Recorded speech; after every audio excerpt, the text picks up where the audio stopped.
Off, I just want to ask, is charity surgery still applicable? Yes, it's very applicable, but of course, before any surgery, we need to examine your knee po.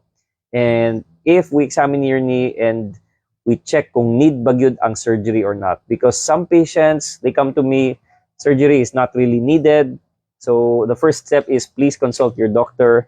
And if you're interested about charity surgery, if you want assistance sa financial, we'll try to do our best. Just see us in the clinic po. Need ba i-remove ang Baker cyst? So, a Baker cyst is usually just a collection of fluid, but pwede na mudako. It can be scary kay abi nimo, uy, cyst, uy, tumor, it might be cancer. So, not all cysts are cancers.